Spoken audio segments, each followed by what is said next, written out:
Selamat pagi, rekan-rekan mahasiswa mata kuliah Fraud Audit.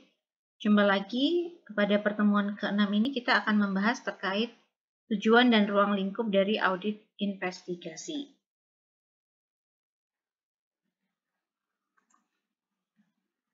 Tujuan pembelajaran pada bab ini akan dijelaskan mengenai tujuan ruang lingkup dilaksanakannya audit investigasi.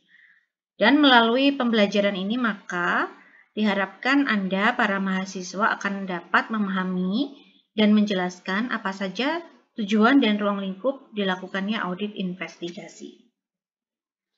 Audit investigasi sendiri kita ketahui bahwa merupakan audit gabungan, yaitu gabungan dari keahlian yang mencakup keahlian akuntansi, auditing, maupun bidang hukum atau perundangan. Dengan harapan bahwa hasil audit investigasi tersebut akan dapat digunakan untuk mendukung proses hukum di pengadilan maupun kebutuhan hukum lainnya. Audit investigasi ini dilakukan dalam rangka untuk memberikan dukungan dalam proses legal, pemberian keterangan ahli dalam proses litigasi. Jadi kalau hal-hal yang terkait dengan hukum, biasanya kepolisian atau majelis hakim akan meminta pendapat dari para ahli. Dan auditor investigasi dengan melakukan audit investigasi ini dapat memberikan saksi berdasarkan bukti-bukti yang dia temui pada saat melakukan audit investigasi. Kemudian akuntansi forensik. Menurut Editor-in-Chief dari Journal of Forensic Accounting, yaitu Larry, mengatakan bahwa secara sederhana itu akuntansi forensik itu adalah akuntansi yang akurat, ya, artinya dapat dipercaya dengan tujuan untuk hukum. Artinya akuntansi yang dapat bertahan dalam kancah perseteruan selama proses pengadilan atau proses peninjauan yudisial atau administratif. Secara makro, ruang lingkup atau cakupan audit forensik ini meliputi investigasi kriminal, bantuan dalam konteks perselisihan pemegang saham, kemudian juga apabila ada masalah gangguan usaha, business interruption, dan jenis lain, serta klaim asuransi maupun business and employee fraud investigation. Jadi itu adalah cakupan, ya, atau ruang lingkup yang masuk ke dalam audit forensik. Audit investigasi sendiri menurut undang-undang di Indonesia, yaitu Undang-Undang Nomor 15 Tahun 2004 tentang pemeriksaan pengelolaan tanggung jawab keuangan negara, disebut juga pemeriksaan dengan tujuan tertentu atau khusus, yang mana kalau terkait dengan negara itu menjadi kewenangan dari Badan Pemeriksa Keuangan. Sebagai audit yang digunakan untuk mengungkap kasus atau penyimpangan yang berindikasi adanya korupsi, kolusi, dan nepotisme atau sering kita sebut dengan KKN. Audit investigasi ataupun audit forensik secara konseptual perlu ditingkatkan pemahaman, yang maknanya merupakan audit yang bersifat khusus, yaitu utamanya yang ditujukan tadi untuk mengungkapkan kasus-kasus kecurangan.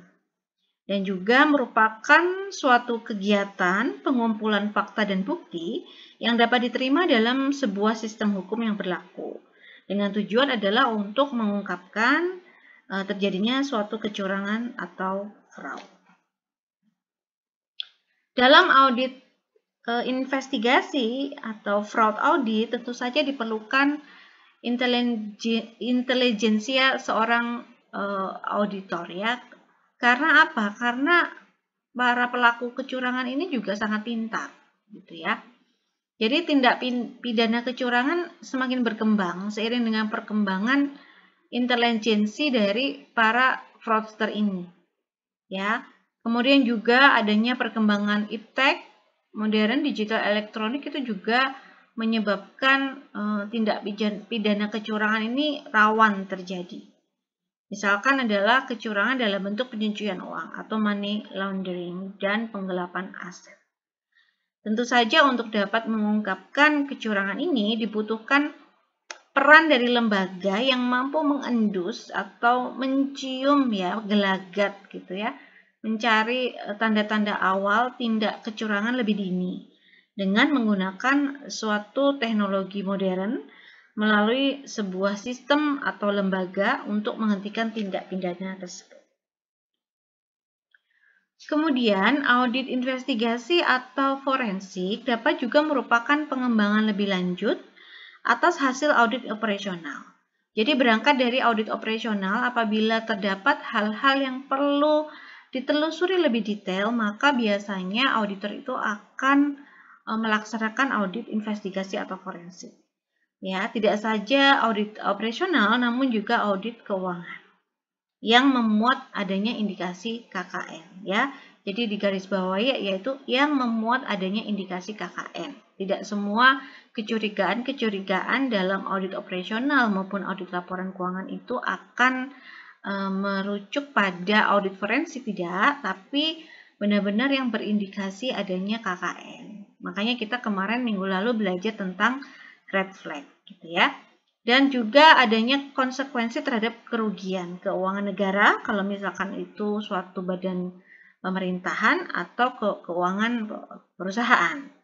Namun audit investigasi dapat juga didasarkan pada indikasi kerugian yang ditayangkan dalam sebuah berita atau media massa atau berasal dari laporan pengaduan masyarakat.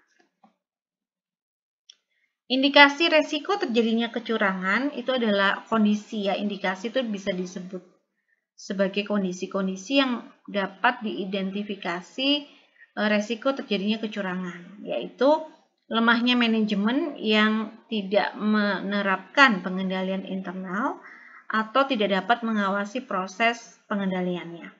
Kemudian pemisahan tugas yang tidak jelas, terutama yang berkaitan dengan tugas-tugas pengendalian dan pengamanan sumber daya.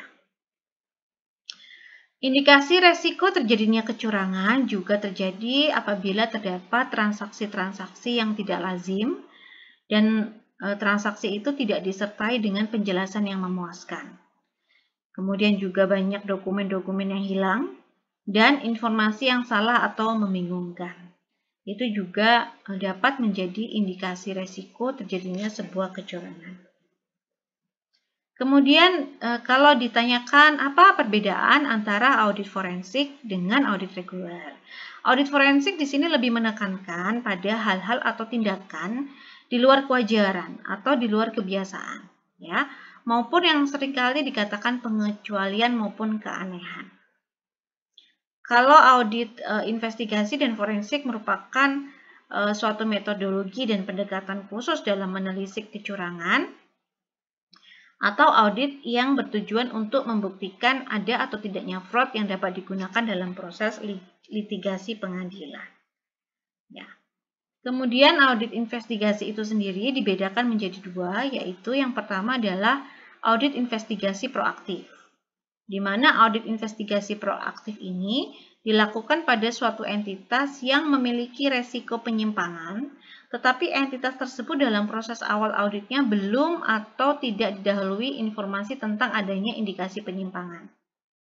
Ya, jadi awalnya tidak ada informasi tersebut, gitu. Namun pada perjalanannya, misal dalam suatu proses audit operasional atau audit keuangannya ada indikasi, maka barulah dilakukan audit investigasi. Nah, itu disebut dengan audit investigasi proaktif. Audit investigasi dikatakan bersifat proaktif, ya, apabila auditor secara aktif mengumpulkan informasi dan menganalisis informasi tersebut untuk menemukan kemungkinan adanya tindak kecurangan dan kejahatan sebelum melaksanakan audit investigatif. Dan juga dilakukan pada area-area atau bidang-bidang yang memiliki potensi kecurangan atau kejahatan yang tinggi. Kemudian jenis yang kedua yaitu audit investigasi reaktif, di mana audit investigasi reaktif ini mengandung langkah-langkah pencarian dan pengumpulan bukti-bukti yang diperlukan untuk mendukung dugaan awal tentang indikasi adanya penyimpangan yang dapat menimbulkan kerugian negara. Audit investigatif dikatakan bersifat reaktif apabila auditor melaksanakan audit setelah menerima atau mendapatkan informasi dari pihak lain mengenai kemungkinan adanya tindakan fraud dan kejahatan. Jadi biasanya dia akan berangkat dari misalkan laporan pengaduan masyarakat, gitu ya, atau whistleblower. Nah, karena ada laporan tersebut baru dia bergerak. Jadi itu disebut dengan audit investigasi reaktif. Dia bereaksi setelah ada laporan ya. Tapi bedanya dengan audit investigasi yang proaktif tadi, secara sendirinya auditor ya, tanpa adanya laporan, belum ada laporan dia sudah melihat gejala yang mencurigakan dan kemudian dia berusaha untuk mencari tahu lebih detail. Itu adalah audit investigasi yang pertama ya, yang proaktif tadi. Nah, bagaimana dalam ruang lingkup dan kerangka audit investigasi yang harus dilakukan ya? Dalam acuan kerangka audit investigasi itu harus dilihat beberapa hal, yaitu misal nilai sosial yang berkaitan dengan dampak dilakukannya investigasi. Jadi, kalau melakukan audit investigasi harus dipikirkan, ini nilai sosialnya kepada masyarakat seperti apa, kemudian kepada perusahaan seperti apa. Kemudian juga perlu dilakukan perencanaan, yang pasti ya tim, waktunya, anggaran, biayanya, serta pengendalian manajemen. Dan juga dibutuhkan akuntabilitas yang mencakup transparansi dan pertanggungjawaban bukti audit. Jadi kalau audit investigasi, segala sesuatunya ini harus transparan ya, tidak boleh ada yang ditutup-tutupi. Sehingga juga diperlukan adanya kriteria. Jadi kalau kita mau melakukan audit, kita harus berpegang pada suatu pedoman, kriteria acuan ya. Misalkan peraturan yang berlaku, keputusan direksi, atau SOP-SOP yang ada dalam perusahaan, itu semua menjadi kerangka acuan. Kemudian yang kelima adalah lingkup investigasinya, yaitu batasan ruang audit yang dilakukan itu apa, lalu tujuan audit, serta hambatan jika ada. Yaitu hal-hal yang harus dibuat di dalam kerangka audit investigasi. Kemudian untuk prinsip investigasi sendiri, di sini ada beberapa hal. Yang pertama, investigasi merupakan tindakan mencari dan mengungkap kebenaran secara lebih dalam ya, berdasarkan peraturan berlaku. Jadi tindakan menggali itu investigasi. Kemudian menggali tadi akan mencakup sumber bukti yang mendukung fakta ya. Jadi banyak bukti tapi yang tidak mendukung fakta tidak bisa disebut sebagai bukti investigasi. Kemudian adanya suatu kegiatan untuk mendapatkan bukti-bukti yang mendukung dugaan awal. Dan bukti tersebut nantinya akan digunakan sebagai penyidikan dan pembuktian lebih lanjut. Dan setelah itu, maka audit investigasi menyimpulkan fakta, sehingga bukti-bukti yang diperoleh tadi dapat menjadi sebuah kesimpulan. Demikian untuk pertemuan minggu ke-6 hari ini terkait dengan ruang lingkup audit investigasi. Terima kasih atas partisipasinya. Silakan jika ingin bertanya atau berdiskusi bisa menjawab forum diskusi pada pertemuan 6 hari ini. Terima kasih, salam jumpa.